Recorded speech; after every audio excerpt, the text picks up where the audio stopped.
Students of class 6, welcome to online class English.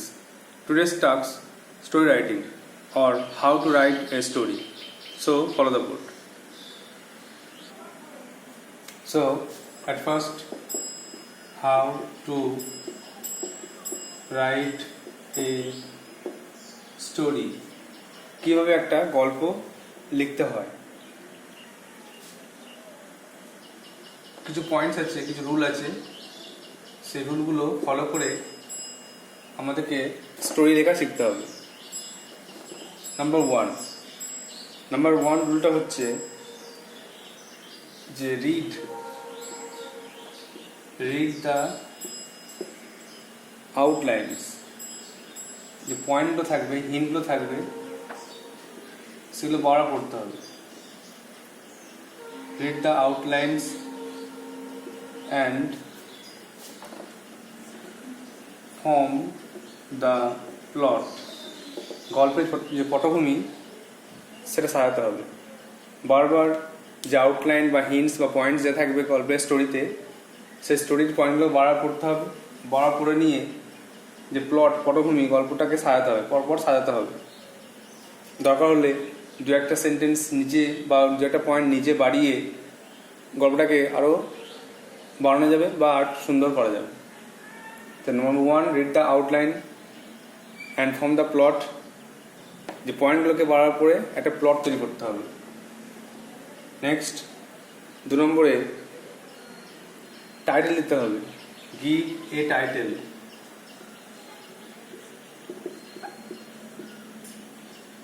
স্টোরিতে title দিতেই হবে। Title must.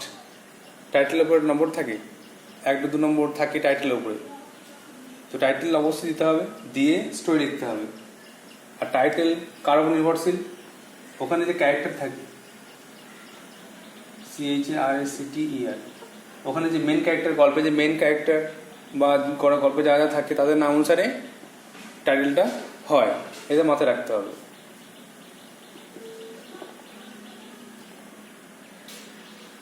তিন পয়েন্টে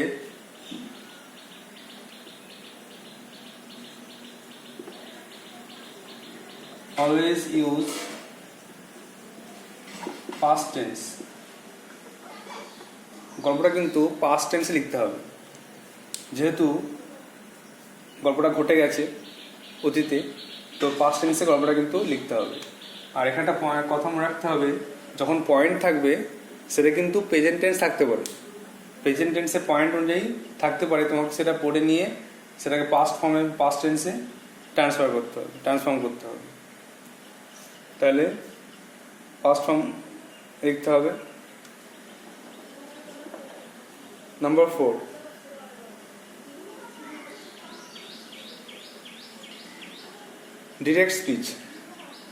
ডিরেক্ট স্পিচের ব্যবহার করতে হবে।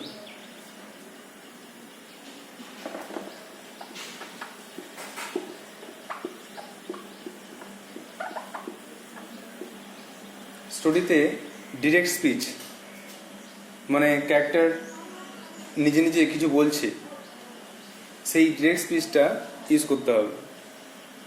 আর যদি ক্যারেক্টার যাকে বলবে কেউ না থাকে, শোনার মতো কেউ নেই, তাহলে সে নিজের মনে মনেই কিন্তু এই কথা বলবে। একটা কনভারসেশন ডায়ালগ, এরকম ডিরেক্ট স্পিচে লিখতে হবে। কমা কোটেশন দিয়ে কিছু লিখতে হবে। যেমন he said I am going now, এরকম কথা। সে বলছে আমি এখন যাচ্ছি। তো এইরকম করে ডিরেক্ট স্পিচের ইউজ করতে হবে। কমা কোটেশন দিয়ে যে কথাটা বলবে সেটা ইনভার্টেড কমার মধ্যে থাকবে। আর 4টে পয়েন্ট হলো, লাস্ট পয়েন্ট মোরাল। গল্পের মোরাল দিতে হবে। যদি ফেবেল হয়, ফেবেল মানে হচ্ছে যেগুলো অ্যানিমেল ক্যারেক্টার থাকবে, আর কিছু লেসন থাকবে, শিক্ষামূলক কিছু ব্যাপার ঘটনা থাকবে, সেখানে মোরাল অবশ্যই দিতে হবে। পারলে সম্ভব হলে গল্পে মোরাল দিতে হবে। তাহলে এই 5টা পয়েন্ট ফলো করে আমরা কিন্তু স্টোরি লিখব। প্রথম পয়েন্টটা হচ্ছে রিড দ্য আউটলাইন, পয়েন্টসগুলো বারবার পড়তে হবে, পড়ে প্লট পটভূমিটা সাজাতে হবে, গল্পের বিষয়বস্তু সাজাতে হবে, টাইটেল দিতে হবে, একটা গল্পের ক্যারেক্টার অনুসারে টাইটেলটা দিতে হবে, পাস্ট টেন্স লিখতে হবে, যে পয়েন্টগুলো থাকবে সেগুলোকে বারবার পড়ে নিয়ে ভালো করে বুঝিয়ে গল্প সাজিয়ে পাস্ট টেন্সে লিখতে হবে। ডিরেক্ট স্পিচ ইউজ করতে হবে। ডিরেক্ট স্পিচ মানে বললাম example he said I am going, এইভাবে কমা কোটেশন দিয়ে কিছু একটা লিখতে হবে। মিনিমাম দুটো ডিরেক্ট স্পিচ লিখলে খুব ভালো। আর যদি কাউকে বলার না থাকে তাহলে নিজেই বলবে, নিজের মনে মনে একটা কথা বলবে। আর লাস্টে মোরাল দিতে হবে। অ্যানুয়াল ক্যারেক্টারের ক্ষেত্রে মোরাল মাস্ট, ফেবেলের ক্ষেত্রে মোরাল মাস্ট। তাহলে এরপর আমরা একটা স্টোরি লিখব।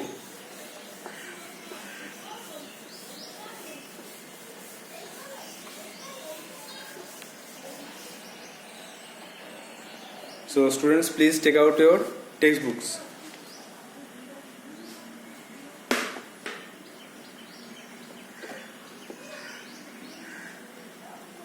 Textbook page number 89.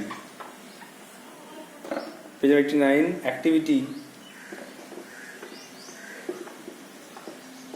10B.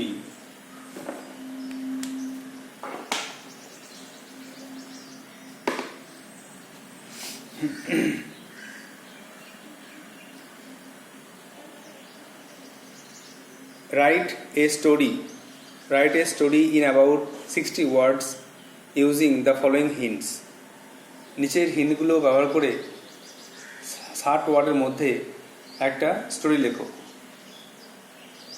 তাহলে এখানে যে স্টোরি লিখতে বলেছে সেই পয়েন্টগুলোকে, আউটলাইনগুলোকে বারবার পড়ব, পড়ে নিয়ে একটা প্লট তৈরি করব, পর সাজিয়ে নেব, দিয়ে লেখা শুরু করব। এ সেলার অ্যান্ড হিজ ফ্রেন্ডস, এক নাবিক এবং তার বন্ধুরা। ল্যান্ডেড অন অ্যান আইল্যান্ড, তারা একটা দ্বীপে অবতরণ করেছিল। স্টার্টেড কুকিং, রান্না করা শুরু করেছিল। আইল্যান্ড সুক, দ্বীপটা নড়ে উঠল। The island actually a huge sea creature in reality, বাস্তবে বা আসলে এই দ্বীপটা ছিল আসলে একটা বড় সামুদ্রিক প্রাণী। Seller and his friends fled to the sea, নাবিক এবং তার বন্ধুরা জাহাজের দিকে দৌড়ে চলে গেল। এগুলো হচ্ছে আউটলাইন পয়েন্টস, এগুলো পাস্ট টেন্সে লেখাই আছে। তো এবার কি করতে হবে, এগুলোকে বারবার পড়তে হবে, পড়ে নিয়ে গল্পটা সাজাতে হবে। যে একদা একটা নাবিক তার বন্ধুদের নিয়ে সমুদ্রে, বা যে কোনো সমুদ্রের নাম লিখে দেবে, সমুদ্রে বেড়াতে গিয়েছিল, ঘুরতে গিয়েছিল। অনেকদিন পর তারা ঠিক করলো যে তারা একটা দ্বীপে গিয়ে বিশ্রাম করবে বা দ্বীপে কিছুক্ষণ সময় কাটাবে। তো তারা একটা দ্বীপ দেখতে পেলো, সেখানে গিয়ে তারা নামলো এবং রান্নাবান্না শুরু করলো। কিছুক্ষণ পর দ্বীপটা নড়ে উঠলো। তখন তারা বুঝতে পারলো এটা কোনো দ্বীপ নয়, এটা আসলে একটা বড় সামুদ্রিক প্রাণী। তখন তারা প্রচণ্ড ভয় পেয়ে গেল, ভয়ে এদিক ওদিক ছুটতে লাগলো। আর তখন যে সেলার নাবিক ছিলেন তিনি সব বন্ধুদেরকে বললেন, তোমরা সবাই জাহাজে ওঠো, এটা একটা বড় হোয়েল বা তিমি। তখন সবাই মিলে জাহাজে দিকে দৌড়ালো এবং জাহাজে উঠে পড়লো। এইভাবে আমরা গল্পটাকে সাজাবো। তো আমরা আজকে এই ক্লাসে এই গল্পের বাংলা বা বেঙ্গলি ফর্মটা লিখব এবং নেক্সট লাইভ ক্লাসে আমরা এর ইংলিশ ট্রান্সলেশনটা লিখব। তো আজকে আমরা এই বেঙ্গলি ভার্সনটা লিখব, আগে বাংলায় ভেবে নেব এটাকে, তারপরে কিন্তু ইংলিশে লিখব। তাহলে বাংলায় ভাবতে গেলে প্রথমে আমাদেরকে এটা হেডিং করতে বললাম, যে হেডিং করতে হবে, একটা হেডলাইন করতে হবে। আর সেটা হচ্ছে এই যে ক্যারেক্টারদেরকে নিয়ে। এখানে ক্যারেক্টার কে আছে? সেলার আছে, সেলার অ্যান্ড হিজ ফ্রেন্ডস এরা আছে। এখানে সি ক্রিয়েচার আছে, সি ক্রিয়েচারের নাম নেই, তাই নাম না দিয়ে শুধু লিখতে পারি যে এখানে এক নাবিক এবং তার বন্ধুরা।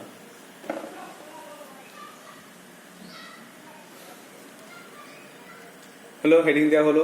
এইবারে আমরা গল্পটাকে সাজাবো। যে একদা এক নাবিক এবং তার বন্ধুরা সমুদ্রে যাত্রা করতে গিয়েছিল, এইভাবে আমরা বাংলায় লিখব। তাহলে লেখা শুরু করছি।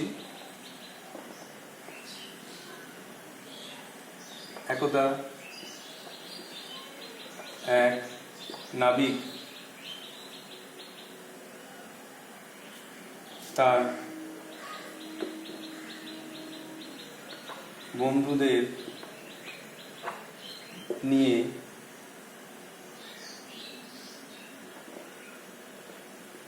বঙ্গোপসাগরে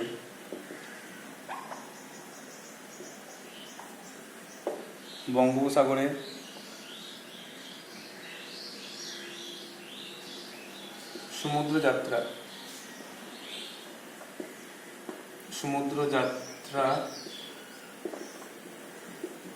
করছিল। তাহলে একদা এক নাবিক তার বন্ধুদের নিয়ে বঙ্গোপসাগরে সমুদ্র যাত্রা করছিল।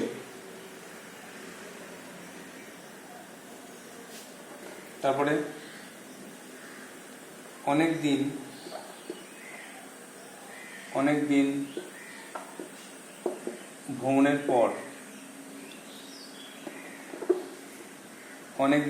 ভ্রমণের পর তারা ঠিক করলো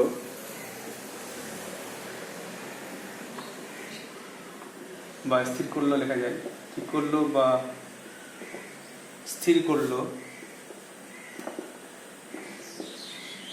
একটি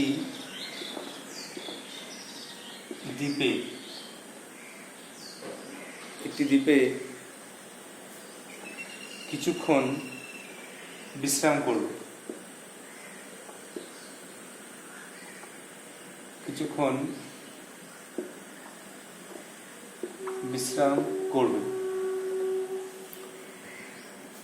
তো পয়েন্ট অনুযায়ী লিখবো যে নেক্সট পয়েন্ট লেখা আছে ল্যান্ডেড অন অ্যান আইল্যান্ড। তারা একটা দ্বীপে নামলো। তো তার নামার আগে তারা ভেবেছিল যে তারা একটা দ্বীপে কিছুক্ষণের জন্য বিশ্রাম করবে।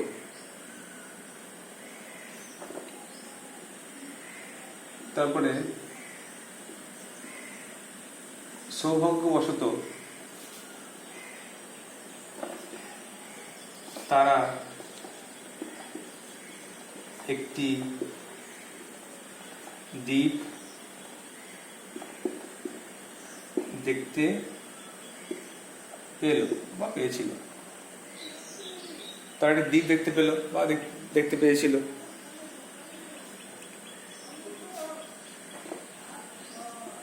নাবিক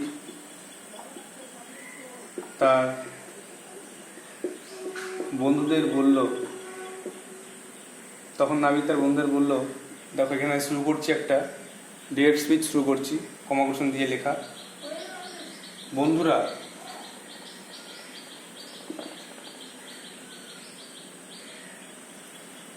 দেখো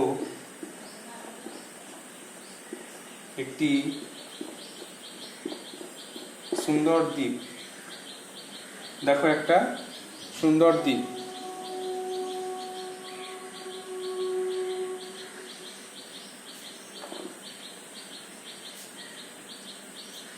তারপরে 8 লাইন একসঙ্গে লিখতে হবে। আমরা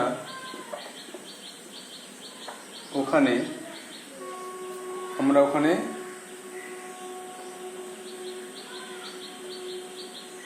কিছুক্ষণ সময় কিছুক্ষণ সময় কাটাবো।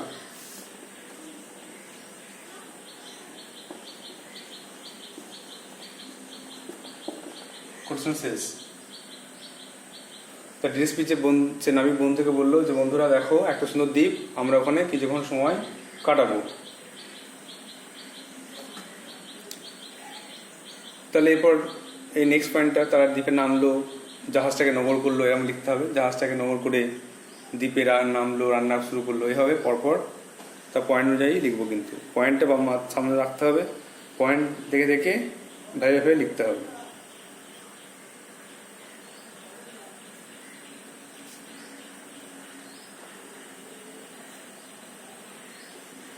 তার বন্ধুরা তার সঙ্গে একমত হলো। তার বন্ধুরা কিন্তু একই মত প্রকাশ করলো, সহমত প্রকাশ করলো যে ঠিক আছে, তারা রাজি হলো, ঠিক আছে তাহলে সেখানে তাহলে বিশ্রাম করা যাক। তারা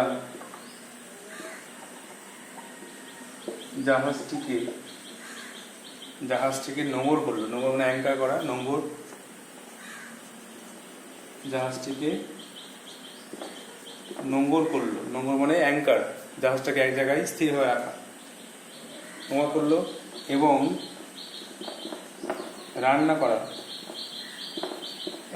করা শুরু করলো বা রান্না বান্না শুরু করলো। তা জাহাজটাকে এক জায়গায় নোঙর করলো, নোঙর মানে হচ্ছে অ্যাঙ্কার, আর নোঙর করার পরে তারা রান্না করা শুরু করলো।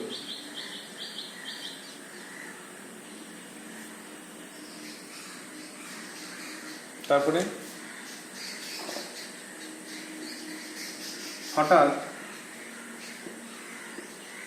মনে হলো দ্বীপটি নড়ে উঠল। কিছুক্ষণ পর মনে হলো যে দ্বীপটা যেন নড়ে উঠল। একটা পয়েন্ট আছে যে স্টার্টের কুকিং, রান্না শুরু করলো, আর আইল্যান্ড সুক, দ্বীপটা নড়লো। সেখান থেকে এই পয়েন্টটা তৈরি করলাম যে হঠাৎ মনে হলোটা অ্যাড করলাম, আর দ্বীপটা নড়ে উঠলো। এটা যেমন ছিল তেমন লিখলাম।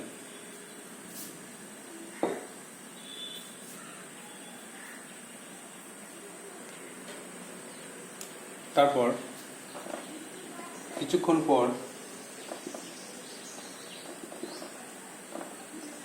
পর দ্বীপটি সত্যি নড়তে বা চলতে শুরু করলো। সত্যি করে দ্বীপটি এবার চলতে শুরু করলো বা নড়তে শুরু করলো। প্রথমে হালকা নড়লো, এরপরে সত্যি যেন মনে হচ্ছে জোর জোর নড়তে শুরু করলো। এটা ফার্স্ট পার্ট, আবার পড়ে নাও, তারপর নেক্সট পার্ট বা লাস্ট পার্ট লিখবো।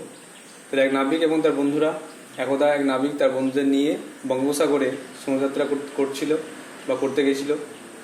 অনেকদিন ভ্রমণের পর তারা ঠিক করলো বা স্থির করলো একটি দ্বীপে কিছুক্ষণ বিশ্রাম করবে। সৌভাগ্যবশত তারা একটি দ্বীপ দেখতে পেল। নাবিক তার বন্ধুদের বলল, বন্ধুরা দেখো একটি সুন্দর দ্বীপ, আমরা ওখানে কিছুক্ষণ সময় কাটাবো। তার বন্ধুরা তার সঙ্গে একমত হলো। তার জাহাজটিকে নোঙর করলো এবং রান্না করা শুরু করলো। হঠাৎ মনে হলো দ্বীপটা নড়ে উঠলো। কিছুক্ষণ পর দ্বীপটি সত্যিই নড়তে শুরু করলো বা চলতে শুরু করলো।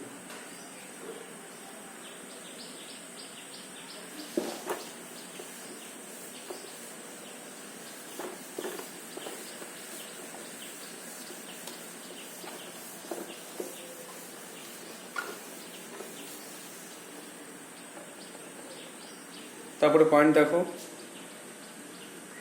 The island actually a huge sea creature in reality. এই পয়েন্টে লিখতে হবে। আর এই পয়েন্ট লেখার আগে যদি বাংলা কিছু ভাবা যায়, দেখো ভেবে ভেবে লিখেও দেখো কি করা যায়। যে তারা ভয় পেল যে এটা আসলে একটা সত্যিকারেই একটা বড় তিমি।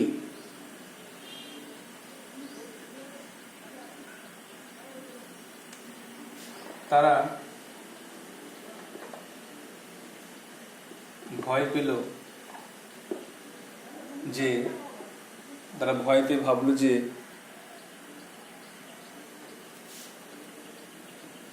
দ্বীপটি আসলে একটি বিশালাকার তিমি।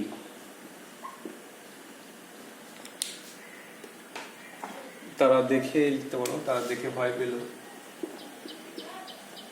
ভয় পেল যে দ্বীপটি আসলে একটি বিশালাকার তিমি। এই পয়েন্টে লিখলাম যে তারা বুঝতে পারলো যে এটা আসলে একটা বড় তিমি। তারপরে তিমিটি রান্নার আগুনে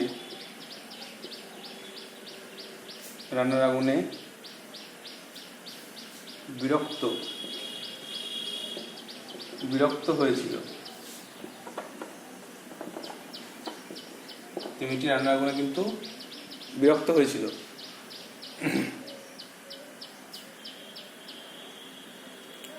তো যখন তারা দ্বীপে নামে তারা ভেবেছিল যে এটা দ্বীপ।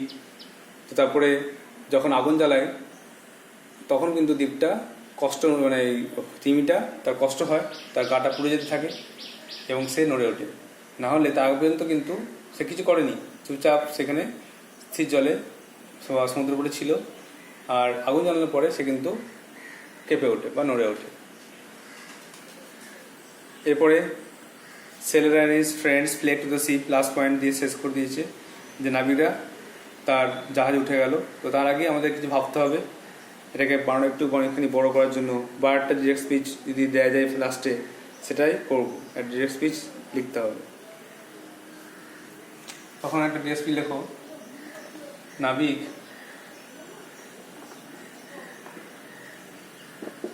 তার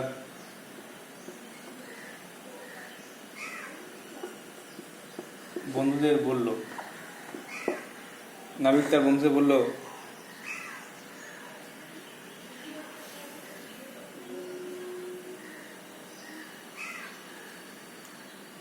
যে দেখো এটা একটা বড় তিমি, তোমরা সবাই জাহাজে উঠে পড়ো।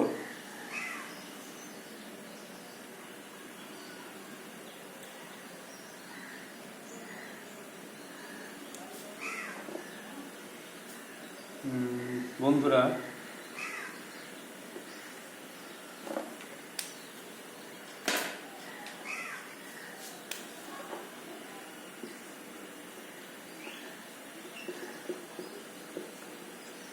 এটি একটি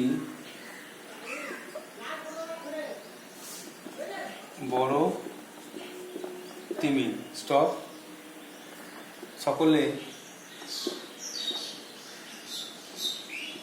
জাহাজে উঠে পড়ো। ক্লোজ।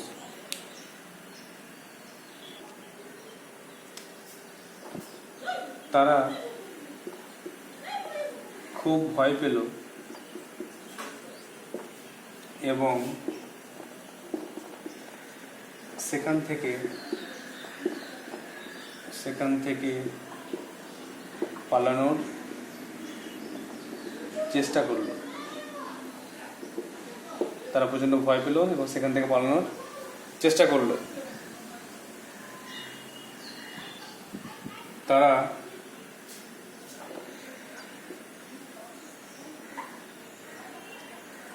জাহাজে চড়ল এবং সেখান থেকে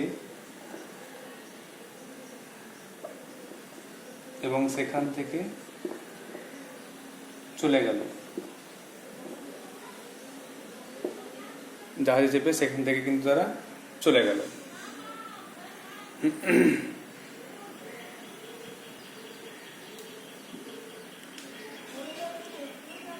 গল্পটা শেষ হলো, কিন্তু তিমিটার কি অবস্থা, তিমিটা কি লিখলো, কি করলো, এটাও কিন্তু লিখে দিতে হবে। যে তিমিটি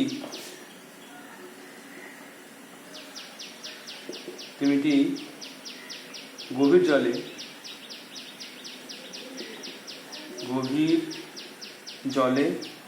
ডুব দিল।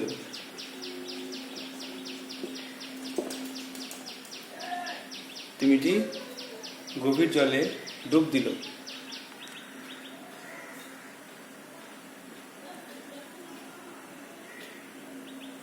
এভাবে কিন্তু স্টোরিটা লেখা শেষ হলো। এবারে পড়ছে, একবার দেখে নাও।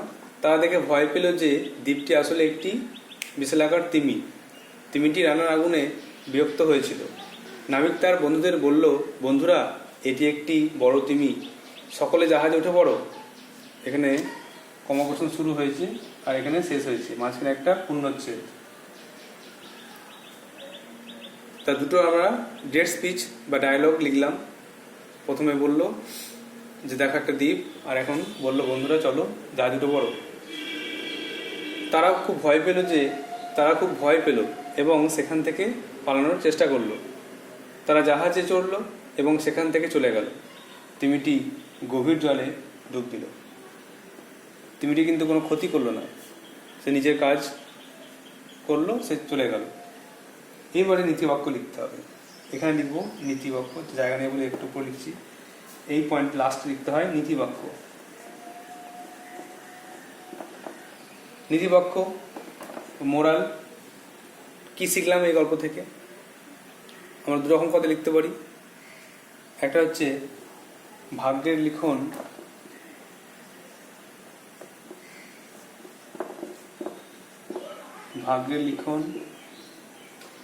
কেউ এড়াতে পারে না। ভাগ্যের লিখন কেউ এড়াতে পারে না, ভাগ্যে যা আছে সেটা হবে, একটা পয়েন্ট। অথবা অর্থ লিখতে পারো যে ভাবিয়া করিও কাজ,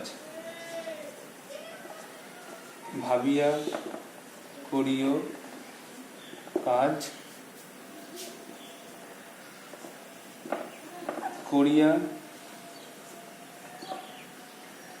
ভাবিও না।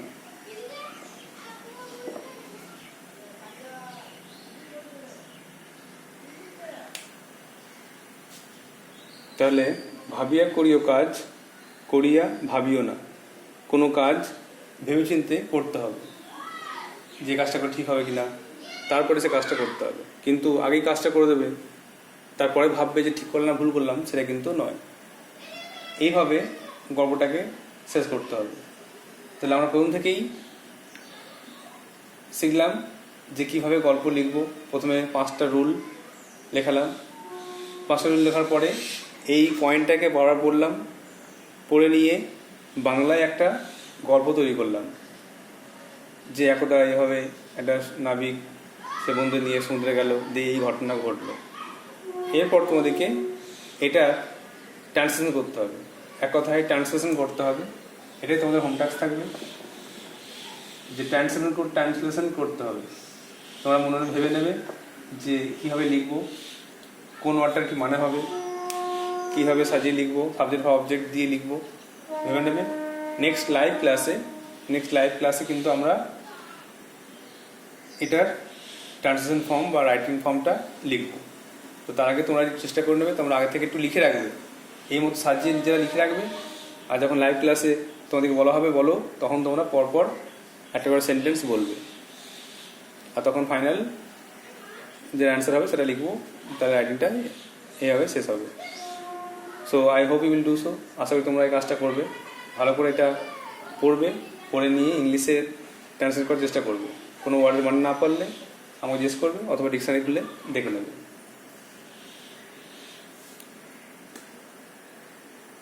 So that's all for today. Thank you.